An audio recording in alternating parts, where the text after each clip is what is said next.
Hinandaya ng nanay mo para sa iyo. Alam niyang darating ang araw na malalagay sa panganib ang buhay mo. Ang tubang yan, magiging sisidlan ang lakas namin. Magiging isa na siya sa amin. May taglay kang tinig ng sinaunang tagapangalaga. At ang pulsera sa suot mo, ang siyang magpapatunay.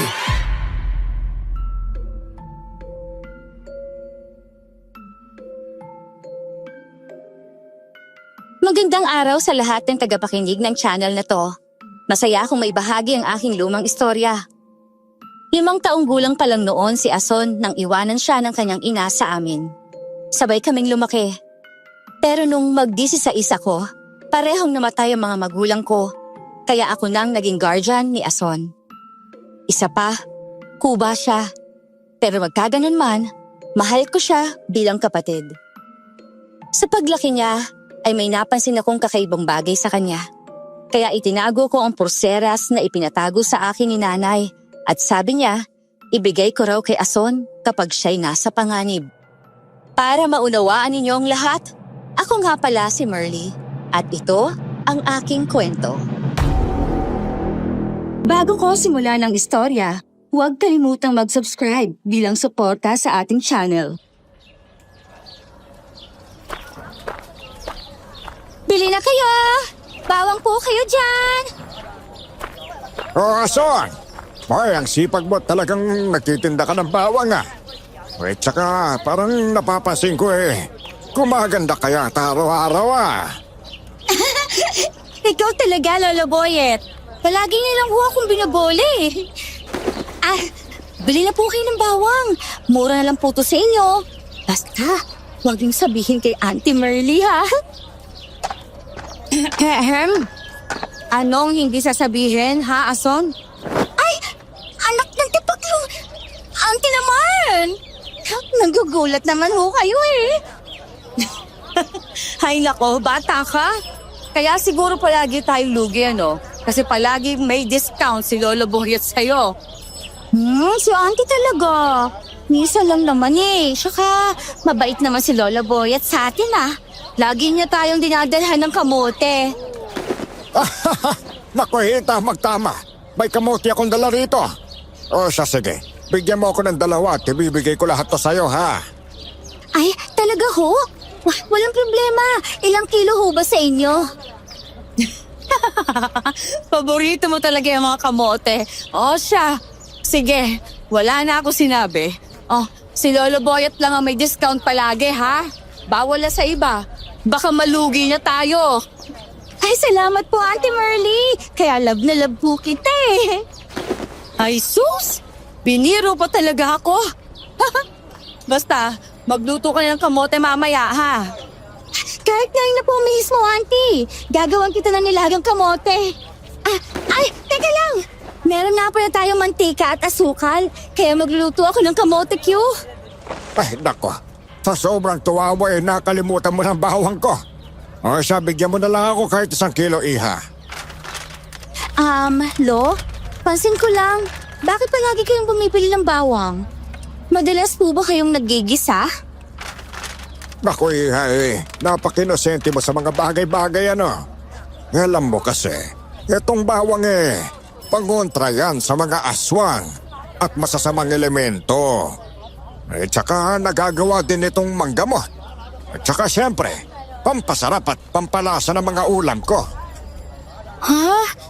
Ang dami po palang nagagawa ng bawang, ano, Lolo? Ay, sa susunod, magluluto ako ng pagkain na may bawang. Sasarapan ko po, tapos iimbitahan ko kayo. Naku, kaya magaan talaga ang loob ko sa iyong bata ka Kasi ang bahik mo. O siya, alis na ako, ha? Maraming salamat dito sa bawang.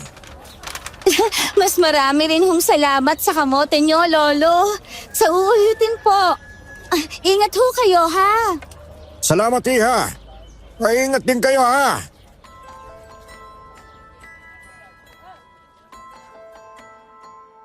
Napangiti na lang ako nang mabilis na tumakbo si Ason sa loob ng bahay. Alam kong gagawa siya ng kamote Q.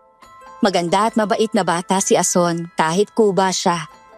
Ilang sandali pa, ay bumalik na siya at inilapag ang niluto niyang kamote Q.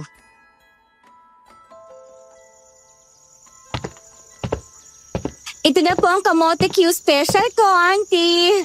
Tikman niyo na ho, dali. Ay nako, ikaw talagang bata ka. Oo na, heto na at titikman ko na. Ano ho, Auntie? Masarap ba? New recipe, Auntie. Anong nangyayari sa'yo? Ano nilagay mo sa kamote Q mo? Ha? Bakit ho, Auntie? Pangit po bang lasa? Paanong hindi ako susuka? Nilagay mo na maraming bawang itong kamote Q na niluto mo. Saan mo ba nakuha ang ideyang yan? Pasensya na ho, Auntie. Kasi, eksperimento ko lang naman yan eh. Sabi kasi ni Lolo Boyet, pampasarap at pampalasa raw ang bawang. Kaya, sinubukan ko. Ay, ano bang tingin mo sa kamote Q? Ginisang gulay? Hindi po pala masarap ang bawang sa kamote Q. Ito, Auntie. Wala po yung bawang. Yan po, sigurado akong masarap yan. Kapag talaga to, may bawang din ha. Lagot ka sa akin. May lahi ho ba kayong aswang, Auntie? At ayaw mo ng lasa ng bawang? Aswang ka dyan. Tikman ko na to, ha? Ano, Auntie? Masarap, di ba? Oo nga. Masarap tong niluto mo. May tamang timpla lang at hindi ganun katamis. Halika, saluhan mo ako. Ay, teka lang. Magtitimpla ako ng tsokolate. Masarap yung pares nitong kamote Q. Ipagtimpla niya rin po ako, Auntie kong maganda. Salamat!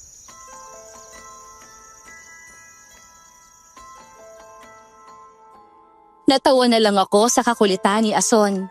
Sa kabila ng pagiging kuba niya, hindi mo akalaing may itinatago siyang sigla at lambing. Parang sinag ng araw tuwing umaga. Masigla, masayahin, at puno ng pag-asa. Alam kong hindi madali ang dinaranas niya, pero sa bawat ngiti niya, ramdam ko ang tapang at tibay ng kanyang loob. Tahimik kong ipinagdarasal na balang araw, na isang lalaking makakita ng kanyang kabutihang loob at mahalin siya ng buong puso. Hindi alintana ang kanyang kapansanan. Ngayon nga, maaga pa rin kaming nagbukas ng aming munting tindahan. At gaya rin ng nakagawian, si Ason na naman ang masigasig na nag-aasikaso ng mga paninda.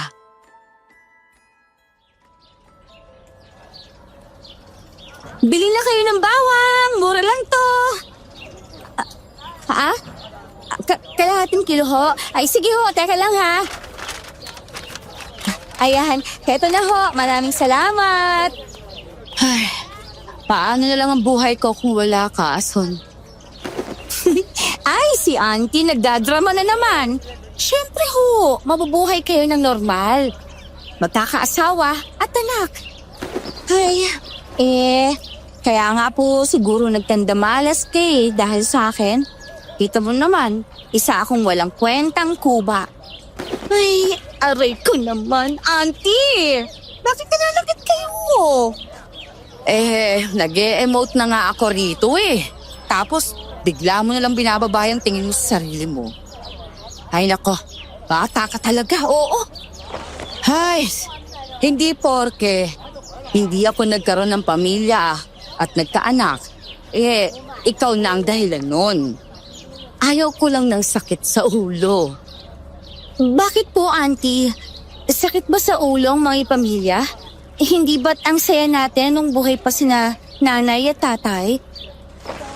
Ay, hindi naman kasi sakit sa ulo ang pamilya. Ang ibig ko sabihin, sakit sa ulo ang mga lalaki.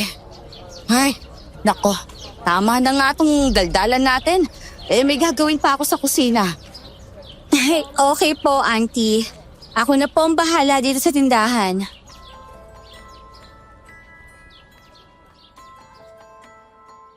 Pumasok na nga ako sa kusina. Maliit lang naman ang bahay namin.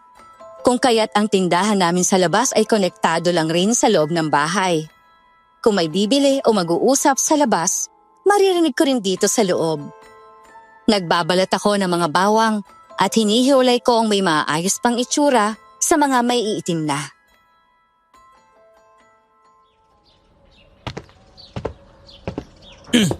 Binibini, magkano ang bawang po ninyo? Ha? Sabi ko, magkano ang kilo ng bawang po ninyo? 50 lang ang kilo. Ilang kilo ang kukulin mo? Ay, hindi. Di ako mahilig sa bawang eh. Bakit ka nagtanong kung hindi ka rin naman pala bibili? Galit ka naman agad niyan. Ang totoo niyan kasi gusto ko lang talagang makilala ka. Kasi nagandahan ako sa'yo eh. Pwede ba? Kung hindi ka bibili, umalis ka na. Hindi yung binobola mo pa ako. Ason, ano nangyayari dyan? Wala ho, auntie. May asungot lang po talaga dito sa labas. Uy, grabe ka naman sa asungot ah. Isugwapo kong to. Asungot lang talaga yung paningin mo. Uy, teka, bago ko pa makalimutan. Rustom nga pala yung pangalan ko. Ikaw, ano pangalan mo? At bakit mo gustong makilala ang pamangkin ko, ha? Ay, magandang araw po sa inyo, madam. Sa totoo lang ho, bagong lipat lang ho ako rito sa baryo po ninyo. Naglilibot-libot lang ho ako nung mapasin ko ang ganda ng pamangkin po ninyo eh. Sa itsura mo pa lang at sa pananalita mo, kabisado ko na ang dalawan mo. Isa kang manlolokong lalaki. Tama ako, ano? Ay, grabe naman ho kayo sa akin. Mabait ho ako. At saka mapagkakatiwalaan. Pangako ko ho yan sa inyo. Sus! Hindi mo ako maloloko, ha? Ikaw, Ason, ha? Wag na wag kang maniniwala sa mga ganyang lalaki.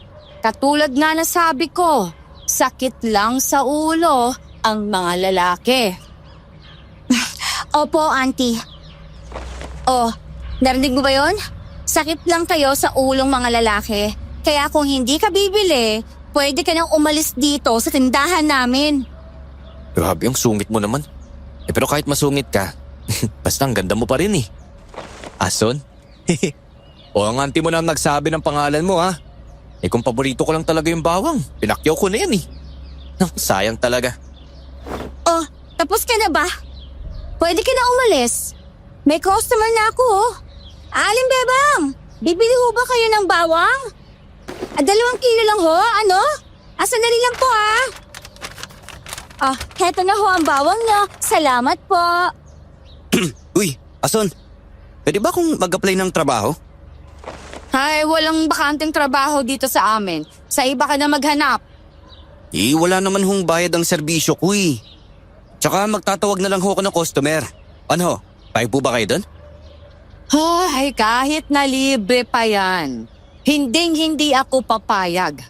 Alam ko ang sadya mo, kaya maghanap ka ng ibang maluloko mo. Sige ho, alis na lang ho ako. Babalik na lang ho ako bukas ha. Paalam, Ason. Kahit wag ka nang bumalik.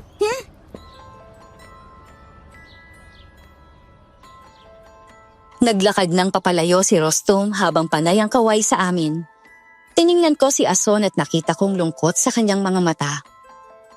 Alam kong gusto rin niya ng kaibigan na kasing edad niya. Dahil ang mga kasing edad niya ay ayaw makipaglapit sa kanya. Kaya noong mga panahon na yon, nakaramdam ako ng awa sa kanya. Ngunit ayoko rin namang basta-basta na lang siyang makipagkaibigan sa mga taong kakikilala pa lamang niya. Baka mamaya may gawing masama kay Ason. Kinagabihan, nag-aayos ako ng paninda naming bawang nang mapansin kong wala si Ason sa tindahan. Ason! Ason! Nasaan ka, iha? Nasaan kaya ang batang yon? Nandito lang siya kanina, ha? Ason! Iha! Nasaan ka? Kakain na tayo. Halika na. Ason! Nasaan ka, iha? Nasaan ang batang yun? Parang hindi naman sa ganito Kanina lang abala siya rito. Ason! Iha, nasan ka? Hindi ka ba maghuhugas ng kamay? Kakain na tayo. Halika na. Auntie! Auntie! May halimaw! Halimaw? Anong ibig ko sabihin, Ason? Huwag ka namang manakot ng ganyan, ha? Auntie! May halimaw doon sa itaas sa puno mangga! Punong mangga? Diyos ko! Halimaw nga! Auntie! Ano ang gagawin natin? Natatakot ako. Shh! Maging matatag ka, iha, ha? Malalampasan natin to. Gagawa tayo ng paraan. Kahit na anong kumbinsi ko sa sarili ko ng mga panahon na yon na hindi ako natatakot, hindi ko pa rin maitatago. Parehong nanginginig ang katawan namin ni Ason. Nakatingala lang kami sa aswang na nakatitig din sa amin. Nakakatakot ang itsura niya, mapupulang mga mata, parang isang mabangis na hayop. Mahaba ang kuko at may matatalas na mga ngipin.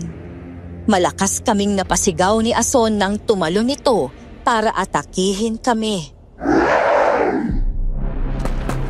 Hoy! Halimaw! Bakit hindi ako ngarapin mo? Imbis na yung mga mahihirang nilalang na yan! Rastom! Baka mapahamak ka kapag kinalaban mo siya! Diyos ko po. Huwag niyo kaming pababayaan. Ason, hawakan mo mga kamay ko. Huwag ka mag-alala. Ako na bahala sa aswang na to. Pumasok na kayo sa loob at kumuha ng bawang. Gawin ninyong pangontra. Mag-iingat ka, iho, ha? Ason, tayo na. Bilis! Patakbo naming tinahakandaan papunta sa bahay namin. Pagdating namin sa bahay, hindi ko maiwasang mag-alala para kay Rostom. Pagpasok namin, napansin ko ang pusa doon sa tabi ng mga paninda namin. Mabilis akong humakbang at kumuha ng ilang piraso ng bawang. Binigyan ko rin si Ason. Ason, ayos ka lang ba, iha? Natatakot na rin po ako, auntie. Huwag ka nang matakot. Nandito na tayo sa loob ng bahay. Saka, may hawak na tayong bawang, oh. Sandali, ikukuha kita ng tubig para kumalma ka, ha? Oo, eto, inumin mo muna, Ason, ha? Para kumalma ka kahit papaano. Salamat ho, auntie. Maayos na ba ang pakiramdam mo, iha? Hindi ka na ba natatakot? Medyo kumakalma na ho ako, auntie. Pero hindi pa rin mawala sa isipan ko yung itsura ng aswang na yun. Talagang nakakatakot siya Shh! Tana! Huwag mo lang isipin ang halimaw na yun. Si Rostom! Diyos ko po! Mahabagin langit. Huwag na pong pababayaan si Rostom. Nakita naming nakasalampak si Rostom sa lupa. Parang namimilipit sa sakit. Ang isa niyang kamay ay nakahawak sa braso niya. Mahigpit kong hinawakan ang kamay ni Ason nang akma siyang susugod. Huwag kang basta susugod. Delikado, iha. Baka ikaw ang mapahamak. Rostom! Malakas ang halimaw na yon. Kailangan nating gumawa ng paraan para matulungan si Rostom. Ano ang gagawin natin, auntie? Sasabuyan natin ng maraming bawang. Ang halimaw na yon. Takot sa bawang ang aswang. Kahit maubos ang panindang bawang natin, kesa naman gawin niya tayong hapunan. Tutulungan ho kita, auntie. Sige, iha. Halika rito. Mas mabuti pang ang tulungan mo ko. Kung sabay tayong babato ng bawang, baka magawa nating iligtas si Rostom. Tama ka dyan, Ason, ha? Halika na. Kuha tayo ng maraming bawang. Dapat yung pinakamatapang ang amoy para mabilis natin siyang maitataboy. Alam ko na. Yung galing Nueva Ecija ng mga bawang, auntie. Matatapang ang amoy doon. Oo, ayun nga. Kahit multo, mapapaubos siguro sa amoy ng bawang na yun eh. Ang galing mo ha? Halika na, kunin na natin. Handang-handa na ako, auntie. Tulungan natin si Rostom. Yan ang gusto ko sa'yo, Ason eh. Dahil isa kang matapang na dalaga. Kinuha namin ang lahat ng bawang na kaya naming dalhin. Nanginginig pang mga kamay ko pero pilit kong pinatatag ang sarili. Akala ko'y isang malokong lalaki si Rostom dahil presko ang una kong pagkakakilala sa kanya. Pero may itinatago pala siyang kabutihan sa puso. Hindi ko hahayaang mapahamak siya dahil lang tinulungan niya kami. Kahit natatakot ako, alam kong ito ang tamang gawin. Pagbalik namin sa labas, nakita naming nakaluhod si Rostom. Duguan at namimilipit sa sakit. Pero hindi sumusuko. Nilabanan pa rin niya ang halimaw. Hoy! Halimaw! Gusto mo ba nitong bawang? Ha? Oh, eto! Sa'yo na! Para maging gisadong aswang ka! Umalis ka sa lugar na to! Hindi ka na mabagay rito at lalong hindi mo kami magiging pagkain! Uy, teka, anong ginagawa ninyo? Baka mapahamak kayo. Doon lang kayo sa loob ng bahay, bilis! Rostom! Nasa likod mo ang halimaw! Ha! Di pa ako tapos! Umanda ka sa akin! Huwag kang magpapatalo sa kanya, Rostom! Kaya-kaya mo siyang talunin! Ate! Yung bungkus ng bawang! Batuhin pa natin siya! Sa pagbilang ko ng 3, sabay nating babatuhin, ha? 1, 2, 3! Ayun! Nasa pool natin siya! Ngayon, ako namang halimaw ka! Ito na ang katapusan mo! Sa isang iglap, tumalon si Rostom mula sa isaas ng punong mangga. Sa hindi ko inaasahan, bigla niyang sinaksak ang aswang sa likod nito, diretso sa puso. Isang matinis na sigaw ang gumimbal sa buong paligid. Maya-maya pa, nagsimulang umusok ang katawan nito. Tila isang papel na sinunog at unti-unti itong naging abo hanggang sa wala nang natira dito. Hinihingal kaming lahat dahil sa nangyari. Si Ason, kahit nanginginig pa rin, bahagyang ngumiti. Si Rostom ay may sugat sa braso at hita niya, kaya paika-ika itong naglakad. Kita rin ang pangingiting ng kanyang braso. Rostom! Mahapaging Diyos! Ang dami mong sugat! Ayos lang ako, Ason. Malayo naman to sa bituka eh. Uy, kayo, ayos lang ba kayo? Teka, di ka nasaktan ng aswang na yun? Nagtatakot ako kanina. Akala ko, katapusan ko na. Salamat, Rostom. Dumating ka. Rostom, maraming salamat sa pagligtas sa amin. Ang tapang-tapang mo kanina. Uy, may sugat ka nga pala. Halika at gagamutin ko ang sugat mo. Doon tayo sa loob ng bahay. Oh, maupo ka dyan, ha? Kukuha muna ako ng panglinis ng sugat. Ikukuha muna kita ng tubig, Rostom. Uy, ano ba? Ayos lang ako, Ason. Huwag kang masyadong gumalaw. Alam kong takot na takot ka kanina eh. Ayos lang naman talaga ako eh. Kahit kailan talagang yabang mo. Kurutin ko yung sugat mo eh. Magpagamot ka na lang kay Auntie Merly at kukuha lang ako ng tubig. Auntie Merly, kung pwede ho sana, hihilingin ko kung pwede ho ba akong maging tindero po ninyo? Oh, bakit namamasukan kang tindero? Wala ka bang ibang trabaho? Kasi wala naman talaga akong trabaho tsaka gusto ko ring makasama sana araw-araw si Ason. Yun kung okay lang po sa inyo. Ako pa talaga ang dinahilan mo, ha? Ay, aba, oo naman. simula bukas, ikaw na ang opisyal na tindero ng bawang. Kasama mo si Ason sa tindahan. Susubukan ko mang-akit ng mga customer. Lalo na ng mga babae para marami tayong benta. Aray ko naman, auntie! Yan ang bagay sa mga lalaking babaero. Ay, ikaw talaga. Kaya ikaw ha, Ason, sinasabi ko to.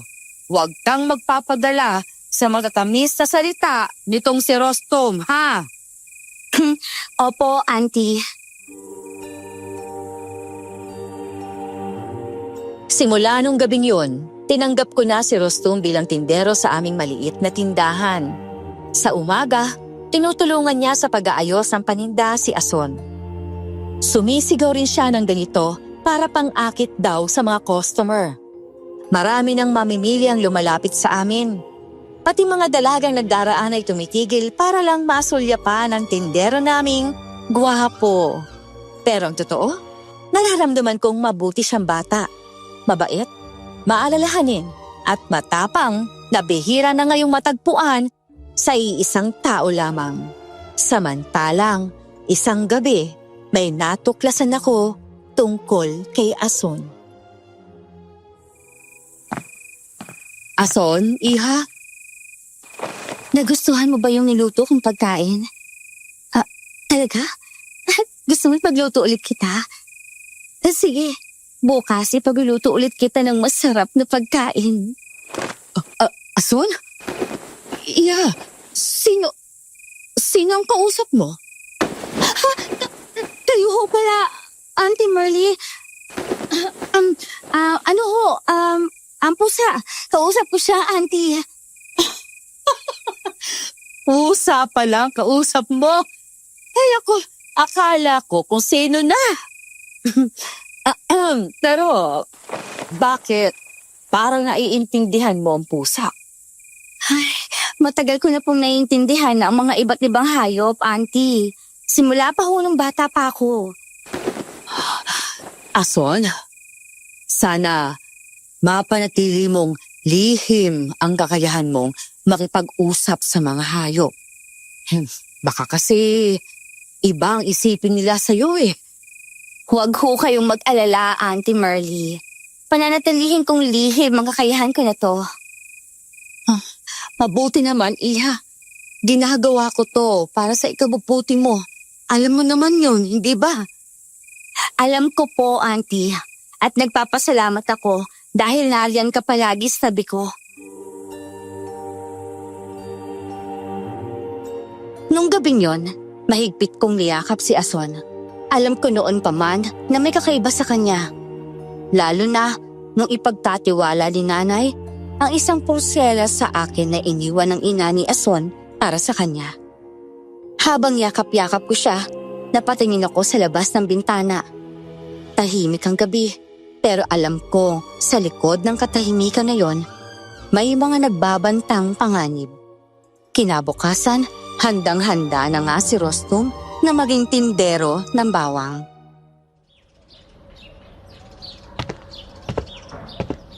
Rostom, dala mo na naman yung tong mo. Ayaw mo pa rin talagang hawakan ng bawang, ha? Bah, syempre hindi ko hawakan yan, no? Yan kasi, may allergy ako sa bawang kaya hindi ko pwedeng hawakan yan. Ay naku, arte-arte mo talaga. Tsaka, bakit ka pa nagtrabaho dito sa tindahan ng bawang? Kung may allergy ka pala, hindi ka talaga nag-iisip, ano? Ikaw talaga, Ason. Concern na concern ka sa akin, ah. Tsaka isa pa, pinag-isipan ko talaga na mabuti ang pagiging tindero ng bawang. Basta, kasama kita. Ayos na sa akin yun. Ikaw talaga? Pero teka lang, subukan ko kaya to. Oops! Aray ko! Pasensya na po. Hindi ko sinasadyang masabuyan ka ng bawang. Ason naman eh. Ba't mo ginawa yun? Ang sakit. Hala!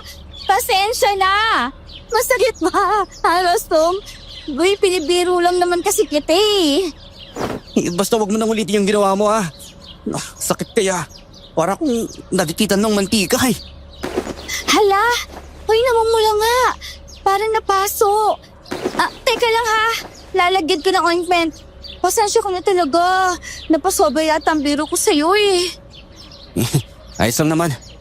Alam kong hindi mo naman sinasadya yun eh. Ano na nangyari dito? Bakit narinig kong sigawan nyo? Ay, wala po, Auntie Marley. Nagulat lang ho ako nang masabuyan ako ng bawang eh.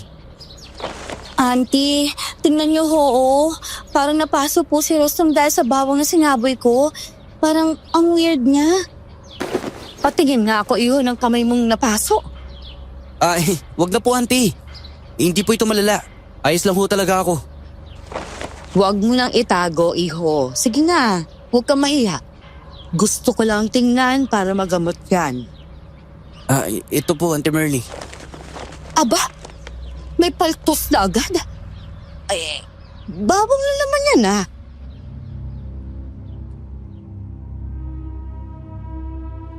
Napabuntong hininga ako noong mga panahon na yon dahil sa nakikita kong pamumula ng balat ni Rostom. Alam kong hindi normal ang paglayo niya sa bawang.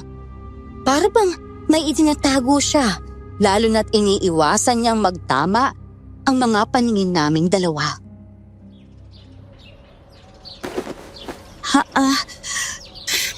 Rostom, may hindi ka pa ba sinasabi sa amin?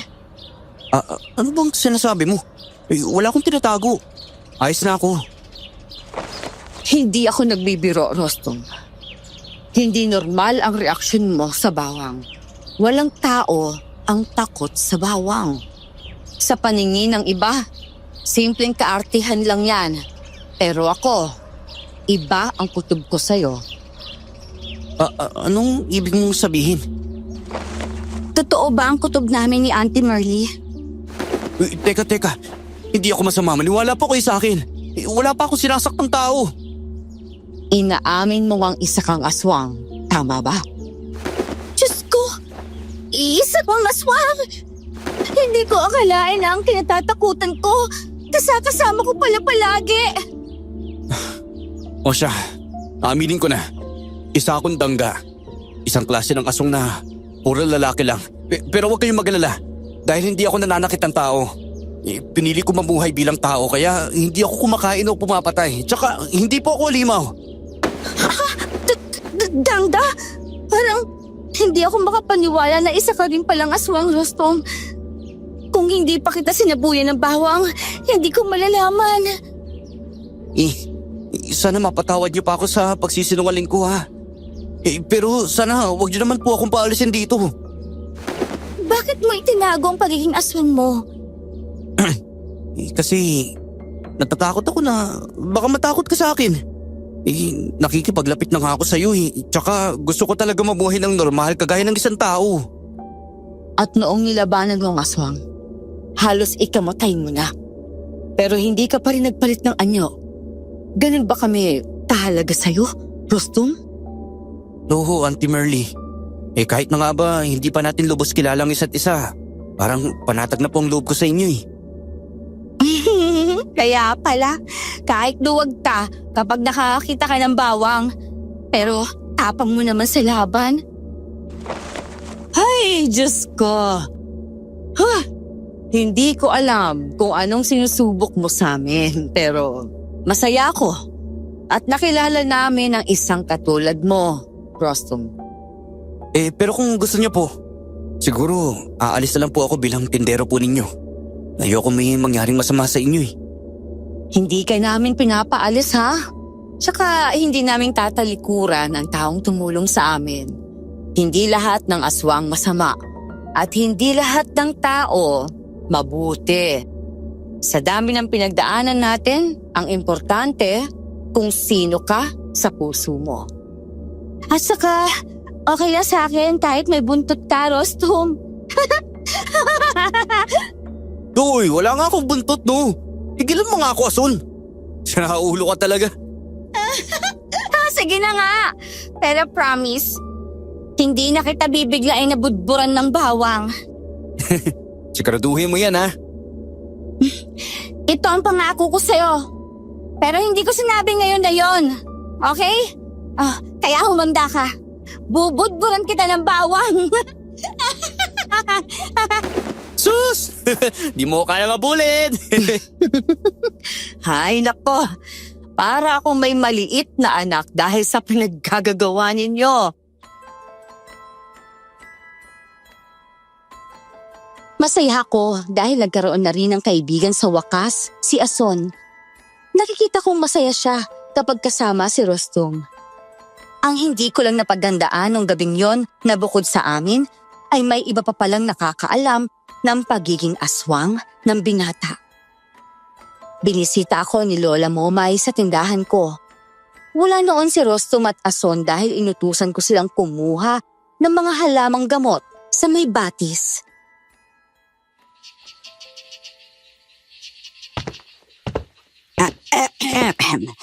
Magandang araw sa iyo, Berly. Nasaan na pala ang mga alaga mo? Lola Momay, bibili ho ba kayo? Hindi mo pa sinasagot ang tanong ko, Merly. Ano ho ba ang kailangan niyo sa kanila, Lola Momay? Hindi ba dapat mo kong sagutin ng maayos? Sa tanda kong ito, dapat hindi ka maging bastos. Pasensya na ho Hindi lang kasi ako sanay sa tanong ninyo na parang may ibang kahulugan. Nagpunta ho ba kayo rito para bumili? O may iba ho kayong pakay dito? Ang gusto ko lang naman, Merly, makatiyak. Kilalang-kilala mo ba ang pinatuloy mo sa bahay mo? Lola Momay, kilala ko ho si Rostum kung siya ang tinutukoy ninyo. Sigurado ka ba talaga? Baka mamaya, mas kilala ko pa siya kaysa sa'yo. Ramdam ko ang panginginig ng aking batok. Ang mga mata ni Lola Momay ay parang butas na tumatagos sa kaloob-looban ko. Tila ba, bawat salita niya ay may patalim.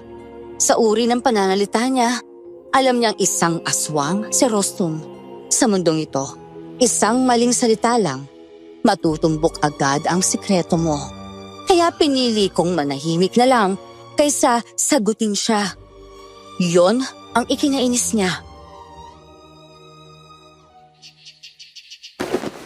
Ayaw mo bang kumpirmahin kung ano ang alam ko tungkol sa binatang pinatuloy mo, ha?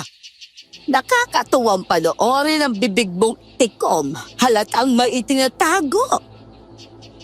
Kung gusto ho ninyo ng chismis, Lola Momay, baka ho mas mabuti na pumunta kayo doon. Doon sa may kanto, marami ho doon na mahilig makialam sa buhay ng may buhay.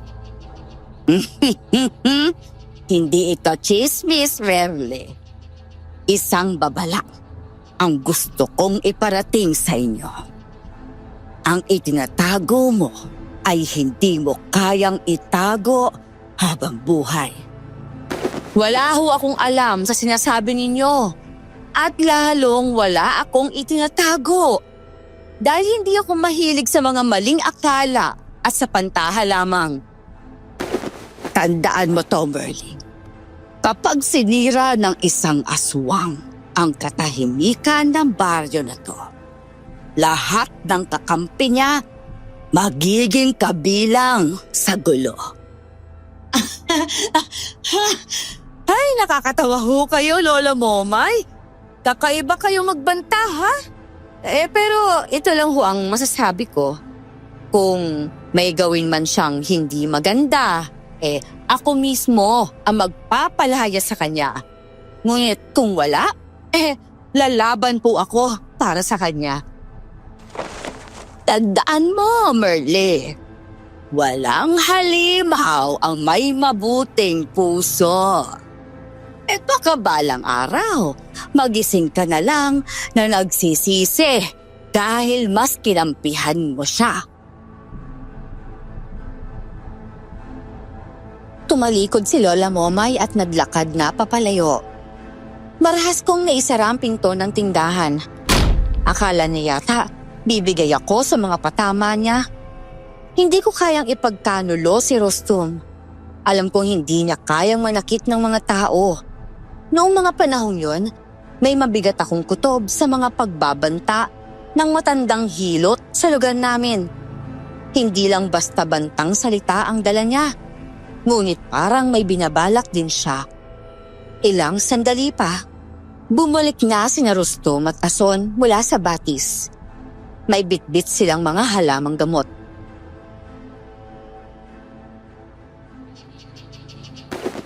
Bilisan ninyo. Pumasok na kayo rito sa loob. Bakit ho? May nangyari ba, Auntie Merly? Bakit parang takot ho kayo? Sa loob na nating pag-usapan nga na. Dumating kagabi si Lola Momay. Ewan ko, hindi ko nagustuhan ang tono ng pananalitahan niya eh. Si Lola Momay ho, Auntie? Di ba siya yung magaling na manghihilot dito sa lugar natin? Ano ho ba ang sinabi niya, Auntie? May alam ho ba siya tungkol sa akin, Auntie? Oo, at sa tingin ko, alam niyang isa kang aswang. Pero hayaan niyo siya. Hanggat wala kang ginagawang masama, hindi tayo aamin. Kaya makinig kayo sa akin. Maglalagay tayo ng panangga sa bawat sulok ng bahay natin. Ason, kumuha ka ng mga pako at pulang sinulid. Rostom, ilatag mo ang dahon ng saging sa 4 na sulok ng bahay. Parang alam ko na ang gagawin niyo, Auntie ah. Gagawa kayo ng pangontra laban sa halimo. Teka, pero isa ho akong aswang. Baka ho hindi na ako makapasok dito sa bahay. Makakapasok ka pa naman. Panangga lang yon sa mga masamang mahika o kulam na pwedeng pumasok sa bahay. Teka, kailangan kong pumunta kay Lolo Boyet para magpagawa ng orasyon. Dapat nahanda tayo. Huwag na huwag kayong lalabas ng bahay, ha? Babalik din naman kagad ako. Si Lolo Boyet ay isang matandang albularyo at siya lang ang nakikita kong makakatulong sa amin, lalo na ang paggawa ng orasyon. Kakaiba siya kung gumawa ng ritual dahil kahit ang alingaw-maw ng aswang, hindi makakalapit.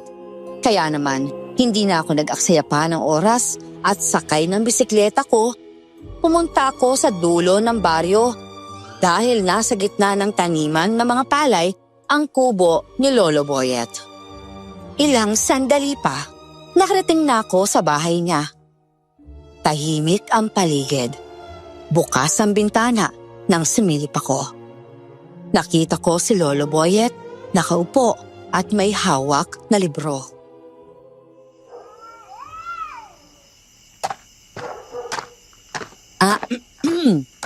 Magandang hapon po sa inyo, Lolo Boyet. Oh, Merly, magandang hapon naman sa'yo. Teka, pasok ka. Bay, mukhang napadaan ka yata. May sadya ka ba dito? Ay, tama ho kayo, Lolo Boyet. Nandito ho ako para sana humingi ng tulong eh. Bay, sa dami ng taong lumapit sa akin, ngayon lang kita nakitang pumunta rito ah. Alam kong hindi ka lalapit ng walang dahilan, Merly. May panganib na darating sa amin. Kaya gusto ko sanang humingi ng tulong sa inyo para gawa ng orasyon ng bahay namin. Alam ko na ang tinutukoy mo, Merly. Ang binatang aswang ang gusto nilang mawala. Tama ho kayo, Lolo Boyet. Alam kong may masama silang balak sa binatang yon. Kaya ngayon pa lang, gagawa na ako ng paraan para hindi nila masaktan si Rostom. Naku, hindi madaling bantayan ng may marka.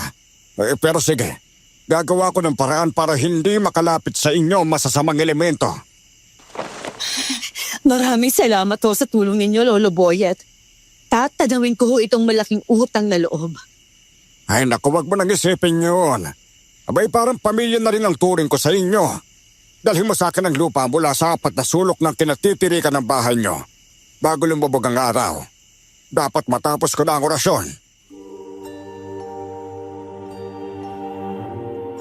Agad akong bumalik sa bahay.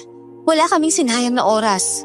Humukay agad ng lupa sa mga sulok ng bahay si Ason, habang si Rostom naman ay nagsaboy ng pulbos na pinatuyong dahon ng suha sa bawat sulok. Kapag nagsama-sama kami, parang isang gumagalang makina ang kilos namin. Bumalik ako sa bahay ni Lolo Boyet para ibigay ang hinihingi niya. Sa gabing yon, hindi lang basta panangga ang ginawa namin. Gumuhit kami ng hangganan. Hangganang hindi basta-bastang matatawid ng mga nilalang sa dilim. Ngayon ay nasa bahay na kami. Ang paligid ay may mansya ng puting abo. Sa gitna ng bahay, magtatabi sina Rostom at Ason habang ako ay nakaupo sa altar.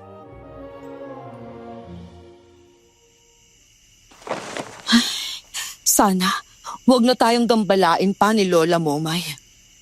Auntie, maraming salamat po talaga sa tiwala mo sa akin ha. Isa po akong aswang pero ikaw pang pumoprotekta sa akin.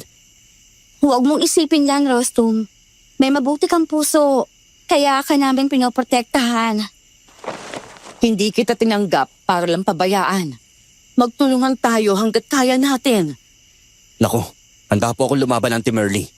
Wala akong ginagawang masama at yun ang gusto kong ipakita sa matandang yun.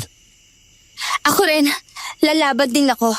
Uutusan ko ang lahat ng mga hayop para lang matalo ang masamang matandang yon. Huwag kayong mag-alala at hindi sila makakapasok dito.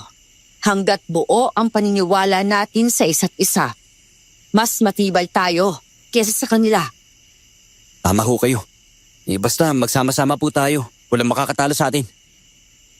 Sa ngayon, magpahinga na muna kayo. Maya-maya, sabay-sabay na tayong kumain.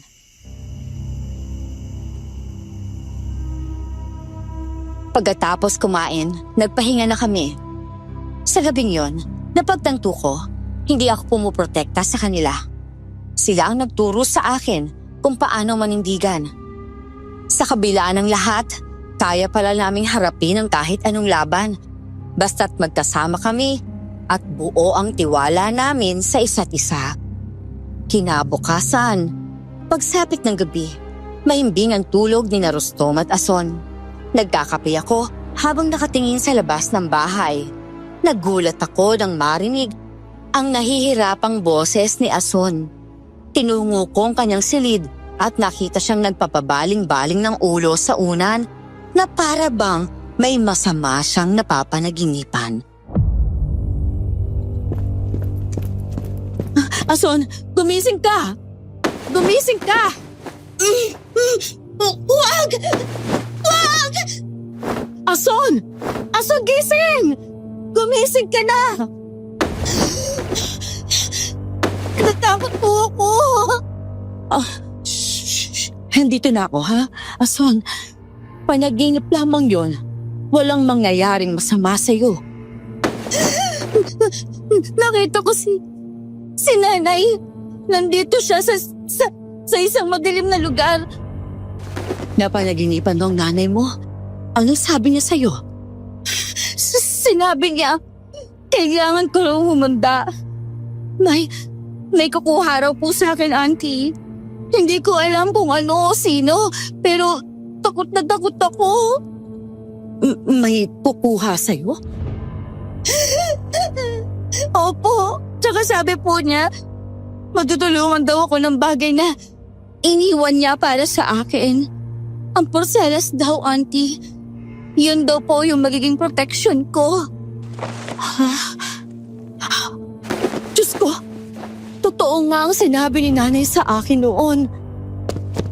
Ano nangyari dito? Narinig ko ang sigaw ni Ason kaya napabangon ako. Nanaginip si Ason. May kukuha raw sa kanya.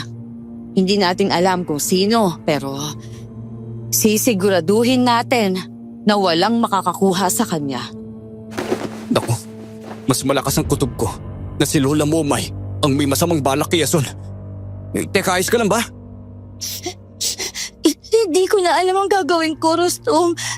Takot na takot ako sa mga pwedeng mangyari. Nang marinig ko ang salitang porselas, para akong binuhusan ng malamig na tubig. Matagal kong itinago ang bagay na yon. Iniwan ng ina ni Ason kay nanay ang porselas nung ipinaubaya niya ang bata sa amin. At nang mamatay si nanay, ibinigay niya naman sa akin ang porselas para itago, para ibigay kay Ason sa tamang panahon. Hindi ko naisip na darating ang araw na kakailanganin niya ito.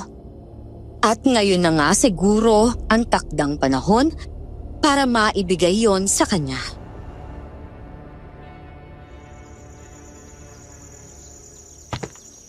Nabanggit mo kanina ang proselas, Ason.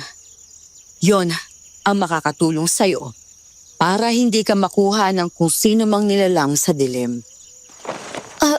Anong ibig pong sabihin ng porselas, Auntie? Saan ko po ito makikita?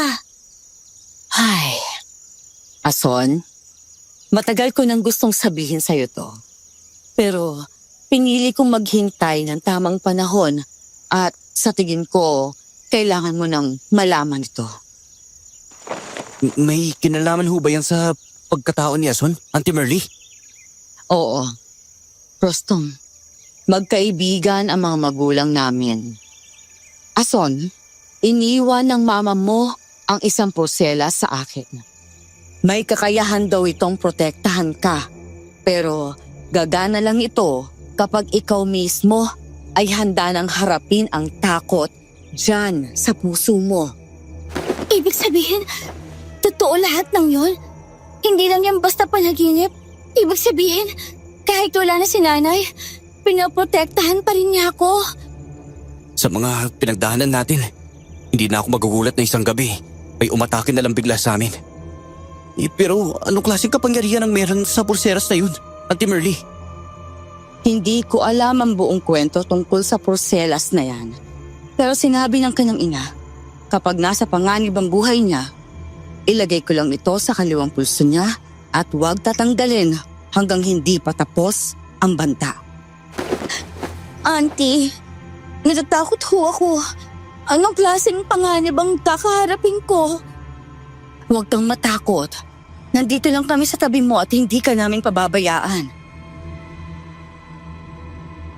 Tumayo ako at tinungong aparador sa silid ko. Sa likod ng lumang kahon ng mga larawan, naroon ang maliit na pulang kahon na yari sa kahoy. Kinapa ko ito, pinunasan ng bahagya at bumalik sa sala kung saan naghihintay sina Ason at Rostum. Hawak ko ang kahon na para bang may buhay itong bumibigat habang papalapit ako sa kanila. Heto ang kahon, Ason. Ito ang iniwan sa'yo ng nanay mo. Nanay! Salamat! Hindi mo ako pinabayaan. Iingatan ko ito at aalagaan na mabuti. Sige na, buksan mo na, Ason, para makita natin ang laman. Heto na at bubuksan ko na.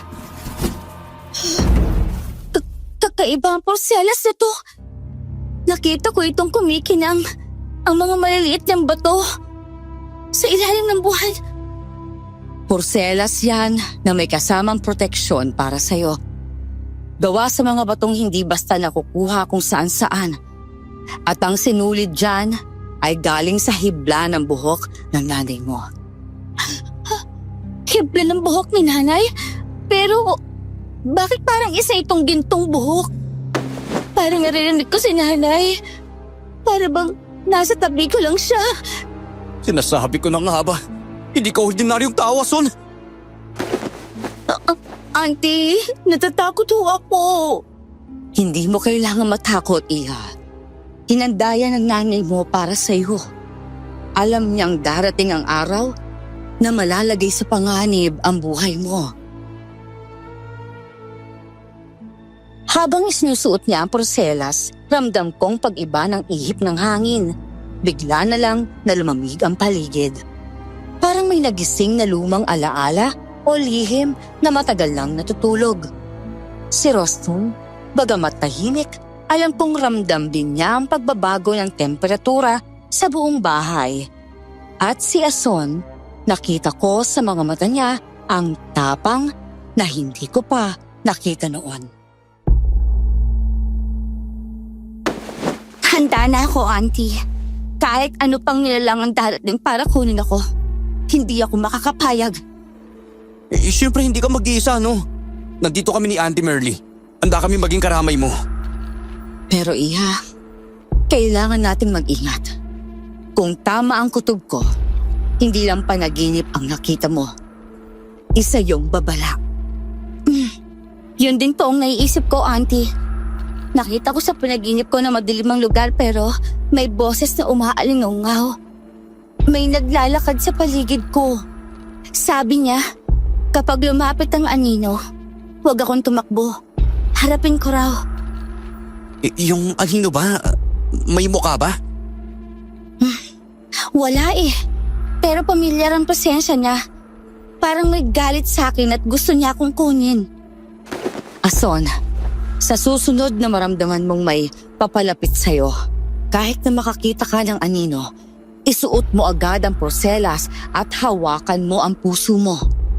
Tandaan mo, ang tunay na lakas ay galing sa loob. Naku, tama si Auntie Merly, Ason. Basta kung kailangan mo ng tulong, huwag kang magdadalawang isip na tawagin kami, ha? Salamat. Salamat sa inyong dalawa. Mas naging panatag ako. Nung gabing yon, hinayaan naming bukas ang ilaw sa sala. Hindi na ako bumalik sa silid ko at umupo na lang ako sa tabi ni Ason habang si Rostom naman ay nakaupo sa lapag, hawak ang kutsilyong panghiwa ng bawang. Pero alam naming lahat na may inaabangan kaming darating. Hindi ko alam kung anong uri ng dilim ang sasalubong sa amin, pero buo ang loob ko. Lalaban kami hanggat kaya namin. Auntie, si nanay kaya nandito pa rin ba? Hindi siya aalis dyan, Iha. Nasa loob lang siya ng puso mo. At ngayong gabi, ipinapaalala lang niya na kaya mong lumaban at palagi siyang nasa tabi mo. Kaya natin ang mga pagsubok na darating, Ason. Basta't magkasama lang tayo. Oo, magkasama. Tayo. Kahit anong mangyari, hindi ko kayo pababayaan. Hindi ko alam kung anong eksaktong mangyayari sa mga susunod na gabi.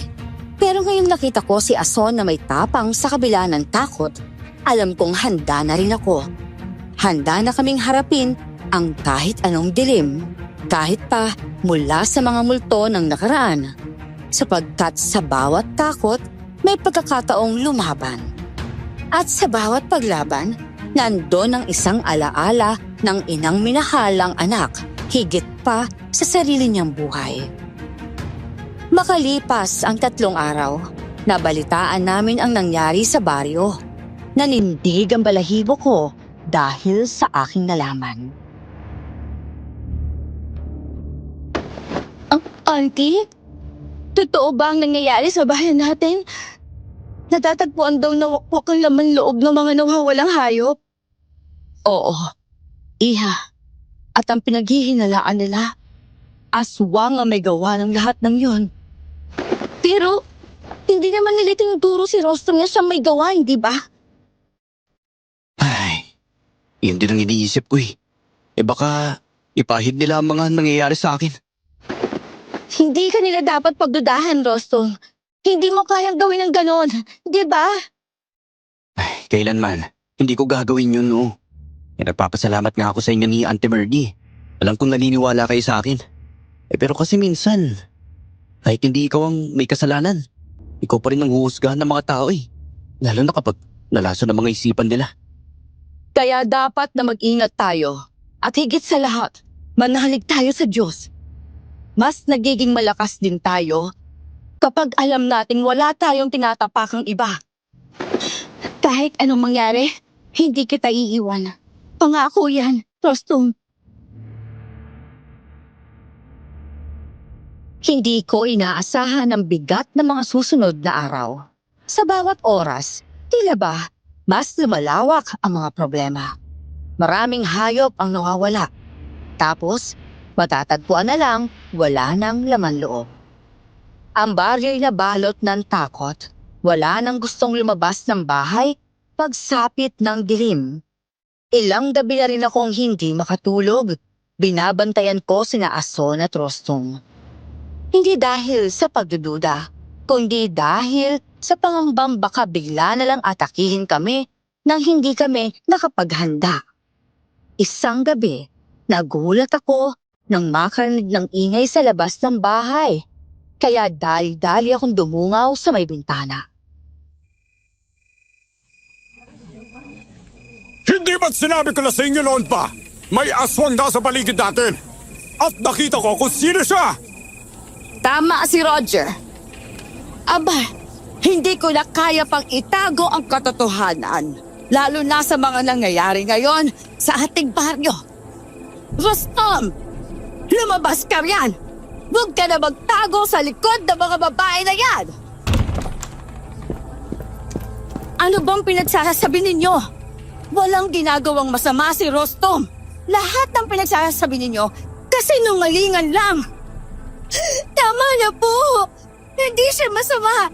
Wala siyang ginagawa sa bayang ito. Manahimik ka, kuba ka! Ako mismo ang nakakita sa kanya. 12:00 ng gabi, lumilipad siya sa may bubungan namin. May mahabang kuko at pulang mata. At alam kong si Rostom yun! Hindi ko kailangan ipaliwanag ang sarili ko sa inyo. Wala akong ginagawang masama. At hindi ako ang gumagawa ng mga pagkawala at pagkamatay ng mga hayop dito sa baryo. Eh kung wala kang itinatago, bakit hindi ka magpakita ng tunay mong anyo? Anong gagawin niyo sa kanya? Wag! Mabilis ang lahat ng pangyayari. Para bang tumigil ang oras sa isang iglap nang tumama ang itim na usok mula sa bote ni Lola Momay sa katawan ni Rostom. Nanginginig siyang paatras. Napapikit ako.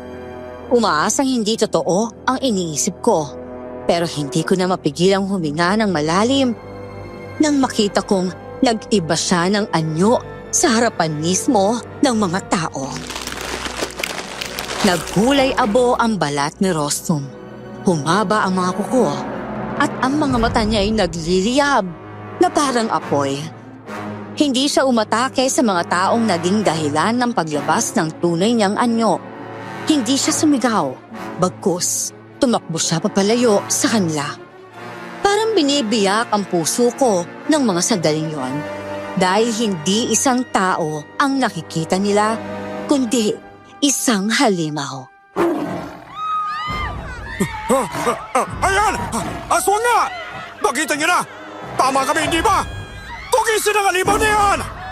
Ayan ang pruweba! Huwag nyo nang hayaang makalayo yan! Hulihin siya at patayin! Auntie, tulungan natin si Rostom. Wala siyang ginawang masama, alam natin yun. Walang hiya ka, Lola Momay. Gumamit ka ng isang gamot para pilitin siya magbagong anyo. Talagang plinano mo ang lahat ng ito. Ay, Merle, kawawa ka naman.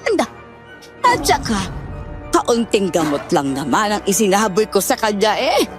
Kung totoong wala siyang kasalanan, hindi siya matatakot na ipakita ang sarili niya. Silang dalawa! Kumakampi sila sa aswang na yon! Kailangan nilang umalis dito sa baryo. Panganib lang ang dala nila para sa pamilya natin! Hindi! Hindi kami masama! Tama na po! Wala kaming kasalanan! Paalisin sila! Paalisin sila! Tama! Paalisin ang mga traidor na yan sa bayan na ito. Paalisin sila! Paalisin sila! Ang sakit ng nararamdaman ko ng mga panahon ngayon. Ako at si Ason, pinaalis sa sarili naming bahay. Binato kami ng mga tinapay, gulay, at ng kung ano-anong mahawakan ng mga tao. Kahit na anong paliwanag namin, tila naging bingi na sila. Sa paningin nila, kami kakampi ng halimaw. Wala kaming magawa, kundi ang umalis at sa huling sulyap ko, bago kami makalayo, nakita ko si Lola Momay na nakangiti. Isang matandang nagwagi sa laban na siya rin ang nagsimula. Auntie, saan tayo pupunta ngayon? Wala na tayong bahay. Hey, sa bahay muna tayo ni Lola Boyet.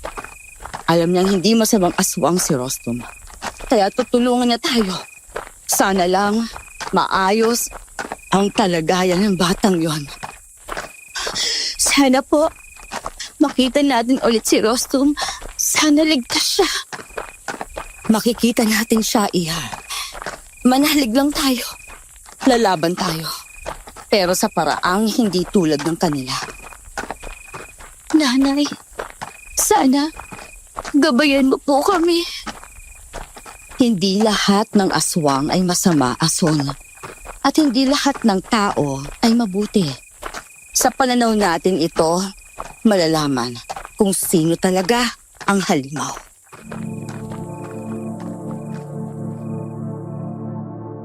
Sa gitna ng dilim, habang binagtas namin ang daan papunta sa kabilang baryo, dala-dala kong sakit, ang galit at ang pangarap.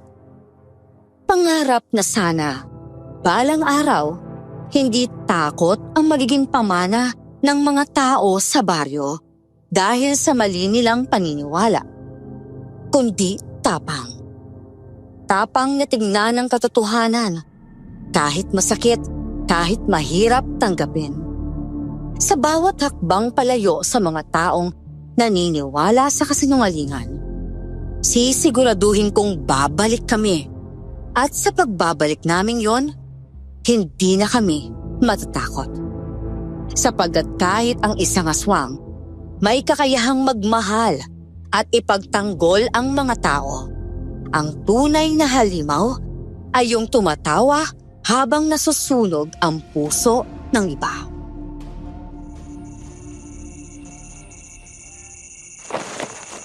Tao po! Lolo Boyet! Nariyan ho ba kayo? Oy, bakit kayo nandito? Abay, gabing-gabi na. Hala, pasok kayo. Pasok kayo dito. Lolo Boyet, pasensya na po kayo ha kung 10 oras po ng gabi ang pagpunta namin dito. May nangyari ho kasi wala na ho kaming matuluyan. Alam mo po muna kayo. Ngayon na ba naman kasi nangyari? Bakit wala kayong matuluyan, ha? Pinalayas ho kami, Lolo. Dahil nakita nilang magbagong anyo bilang aswang si Rostom, hinahabol siya ng mga tao. Dahil pinaghinalaan siyang aswang ng mga ito. Abay, Diyos ko po. Hindi ko akalaing darating sa ganito ang mga pangyayari. Abay, bakit ba nila itinuro si Rostom? May nakakita ba sa kanya na siya nga ang gumagawa ng pagpatay ng hayop, ha? Wala hong nakakita, Lolo Boyet. Alam kong gawa-gawa lang ni Lola Momay ang lahat ng kasinungalingan para maituro kay Rostom ang kasalanang hindi niya ginawa.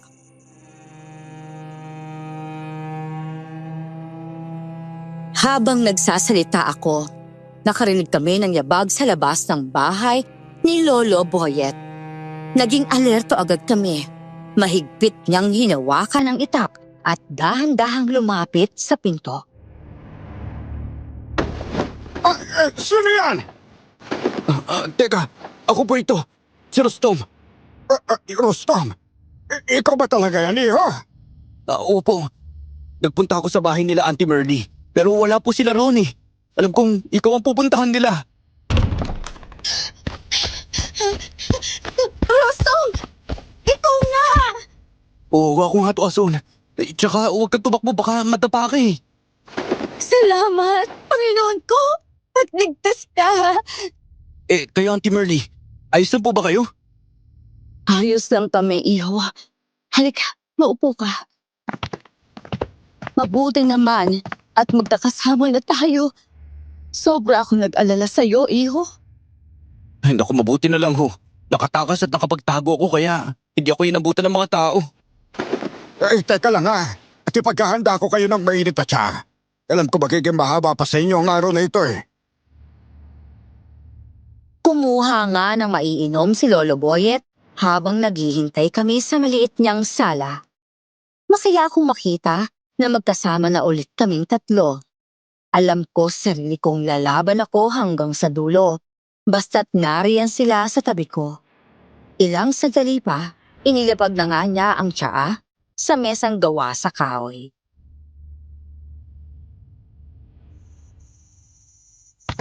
Ito, uminom muna kayo. Alam kong hindi ka masamang aswang iyo. At hindi ako naniniwalang ikaw ang may gawa ng mga nangyayari. Nung maraming salamat po. Maraming hayop ang pinapatay gabi-gabi. At akong tinuturong nilang may kasalanan. Pero hindi ko kayang manakit ng mga hayop. Kaya nga ho kami pumunta sa inyo, Lolo.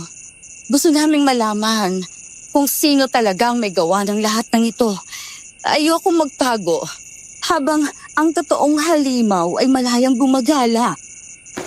Tama ho si Auntie Marley. Hindi pwedeng umiwas lang kami. Kailangan naming lumaban. Ganto, may ilan mo kong paraan. May ginawa akong gamot mula sa dahon na kinuha ko pa sa bangin. Nilagyan ko ng pinulbos na balat ng ahas sa tuyot. Kung ipapahid natin ito sa ating balat, hindi nila mararamdaman ang presensya ninyo.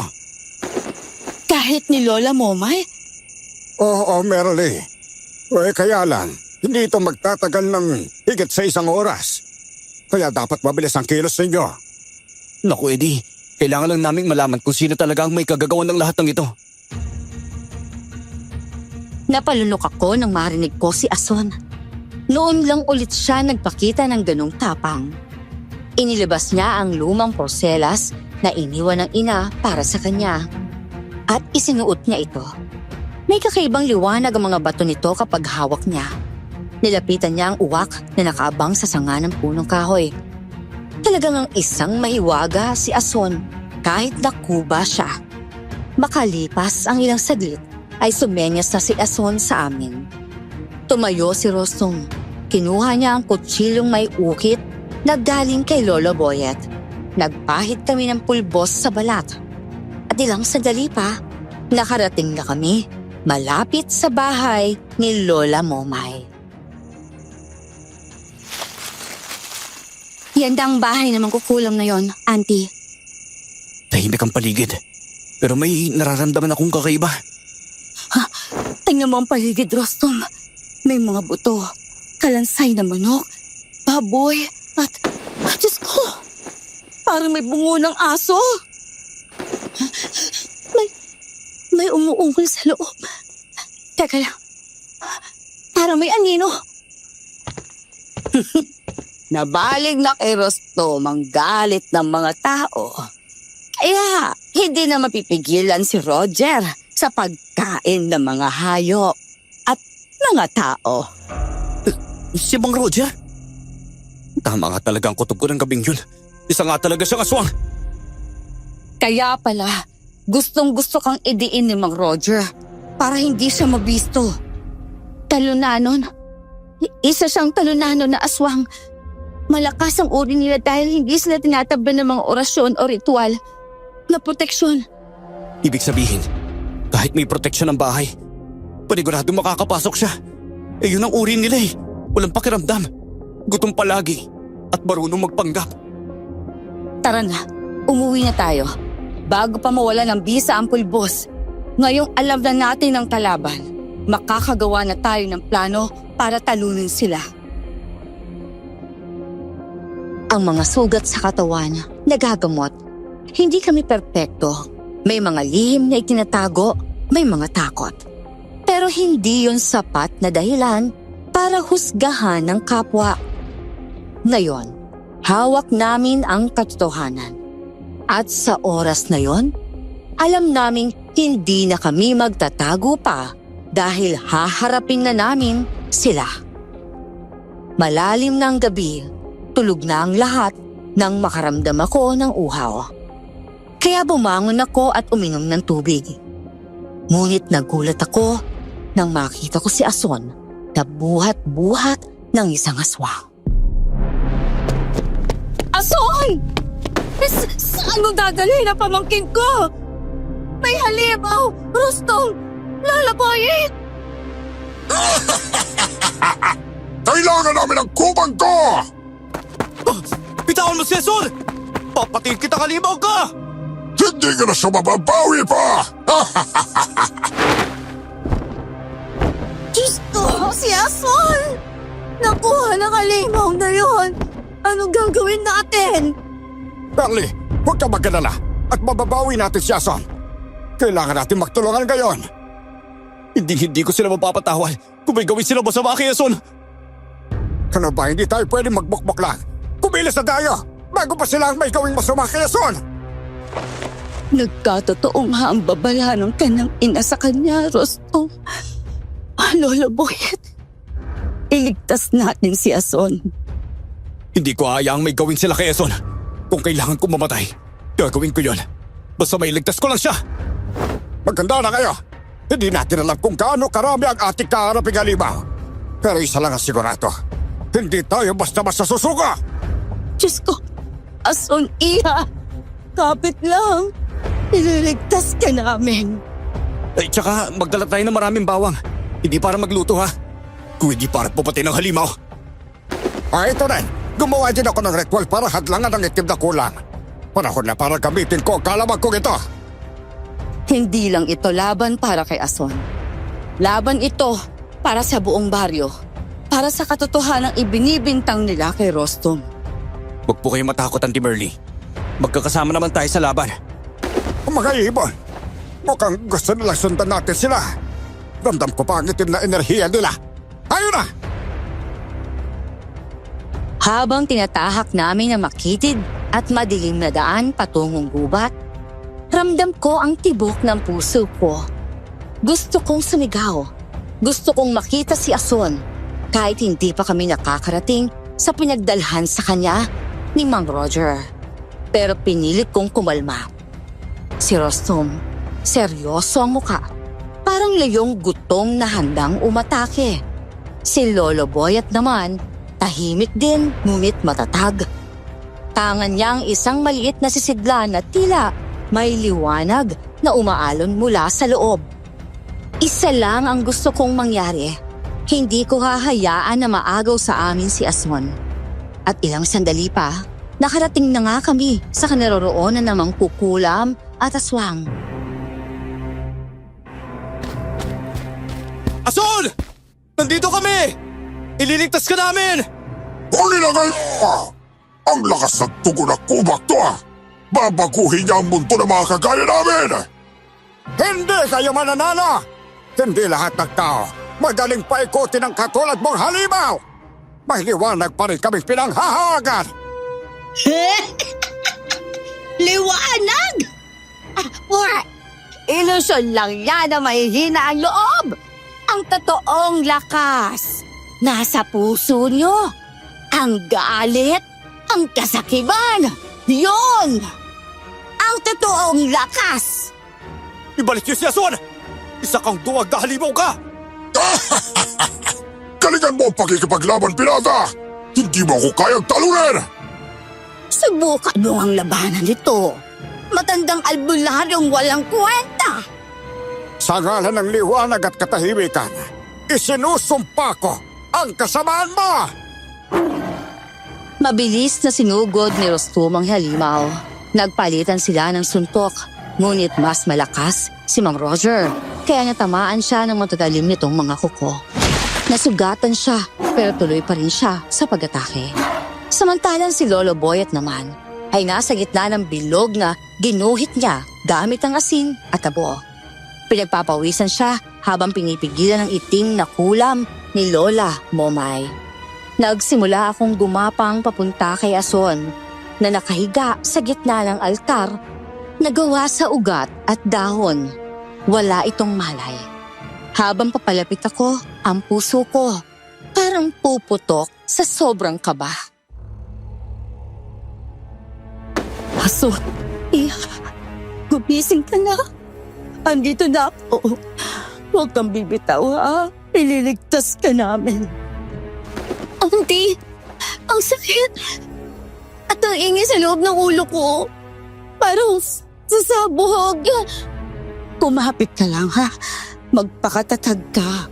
Huwag mong hahayaang matalo ka ng ginawang ritual sa'yo nung mangkukulam na yon. Marley! Ingatan mo ang loob ng altar! May sumpa yan! Pag nabasag yan, baka matalo tayo ng kapangyarihang itim! Huli na kayo!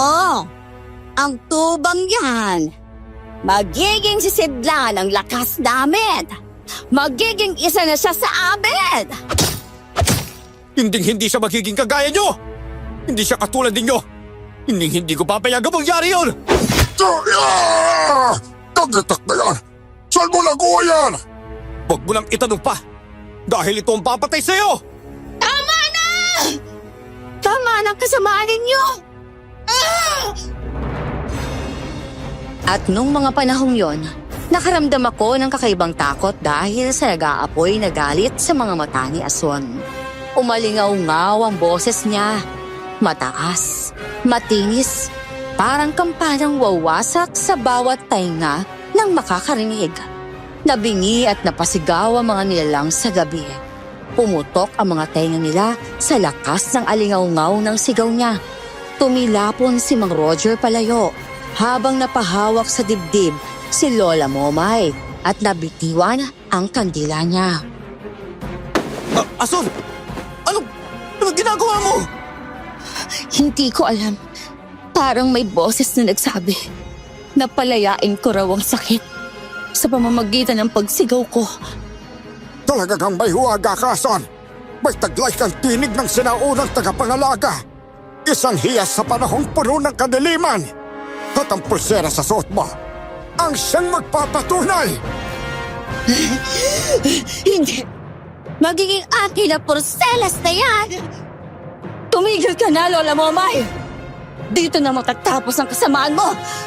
Kasama mo mawawala sa mundong ito ang halimaw na yun! Ikaw, Mang Roger! Pagpapayaran mo ginawa mo sa mga hayop na walang awa mong pinatay! Magbabayad ka rin dahil sa pambibitang mo sa akin! Tumalon si Rostom at mabilis na sinaksak sa puso si Mang Roger. Malakas itong napasigaw. Isang malakas na atungal ng isang halimaw. At ilang sandali pa, unti-unti na rin naging abo ang aswang. Samantala, si Lola Momay nasunog ng sarili niyang sumpa.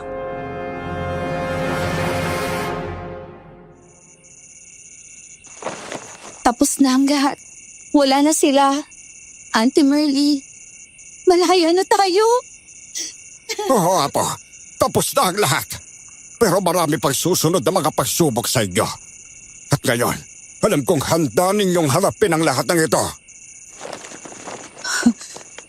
Ay, salamat, Panginoon ko. At kami pinatnubayan ninyo.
Ason, pwede ba kitang yayaing uminom ng buko mamaya?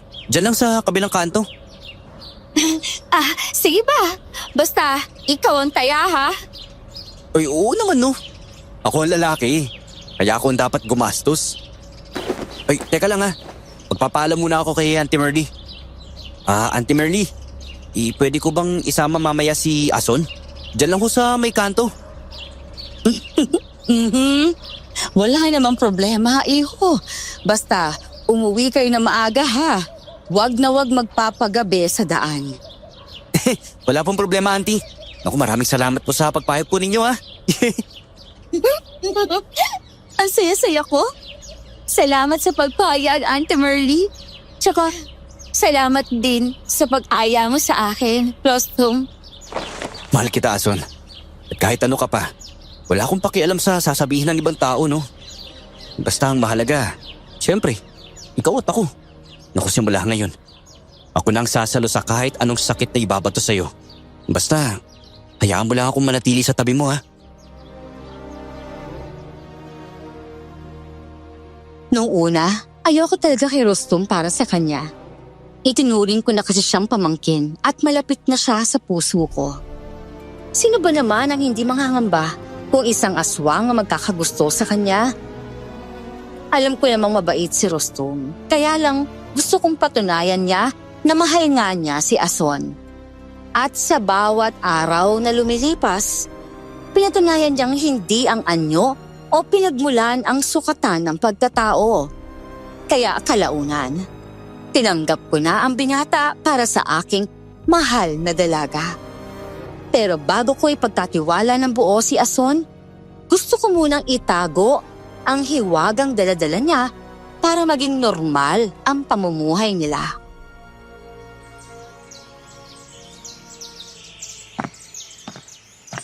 O na po, handa ka na ba?